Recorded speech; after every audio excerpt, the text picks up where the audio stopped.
Hi, I'm Simon Smale. I'm a gastroenterologist. This is Tom Lininsh, who's an exercise professional. Welcome to More Than Just Medicine. Today we're going to talk about exercise in the context of chronic illness and disease, and I'm going to ask Tom a few questions for my benefit as well as for everybody else's. Hi, Tom. Hi. We're often told that exercise is beneficial, Absolutely. not just for well people, but for people with chronic illness. Why is exercise good for us? It can be lots of different things, really.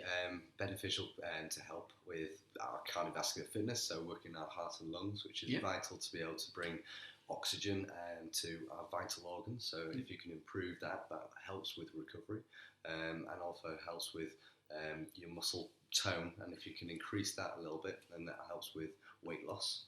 Okay, Cool. Weight loss is very important to your general sort of health and well-being. If you have a lower BMI, then that technically reduces a lot of your risks and makes you a better candidate for whatever's coming next. Absolutely. So it can reduce a lot of risks elements that way, and beneficial. Also, sleep, that's a beneficial one with exercise. If you increase your output, then your hormone levels balance a little bit better, and then it allows you to able to sleep longer and during the night.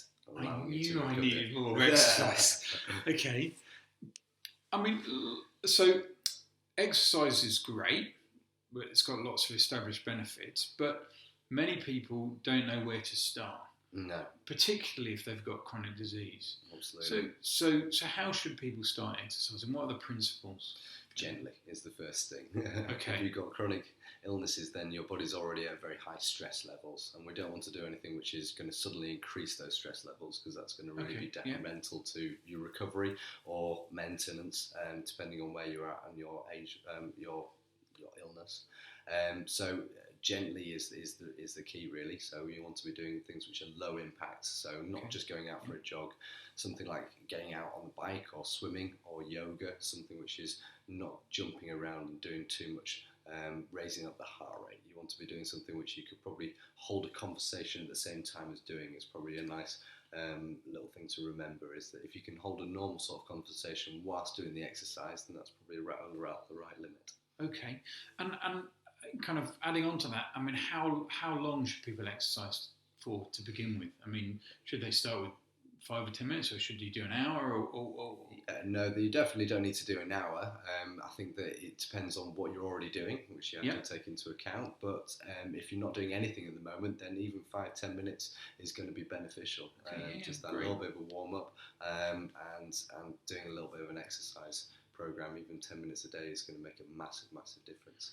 And obviously, I guess that depends what you're able to do now. So, if somebody's really kind of housebound or even wheelchair bound, is there still stuff that people can do? Absolutely, yeah. There's lots of things we can do in a very small environment. You can stay in your front room and still exercise incredibly hard.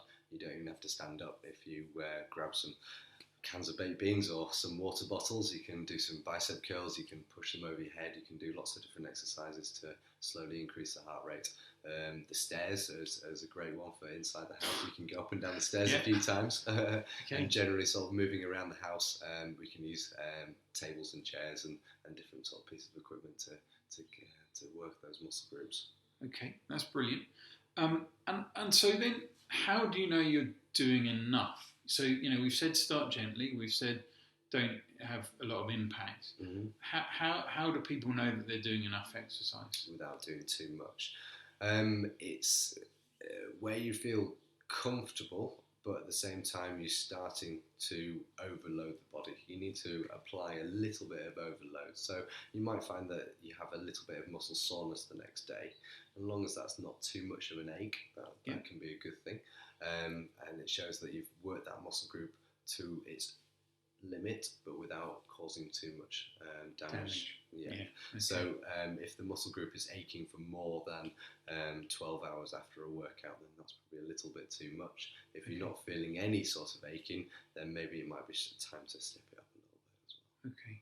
And in terms of progression, so I start doing 5 minutes a day, and initially that is achy, and then 2 or 3 weeks in, I'm feeling quite comfortable with it.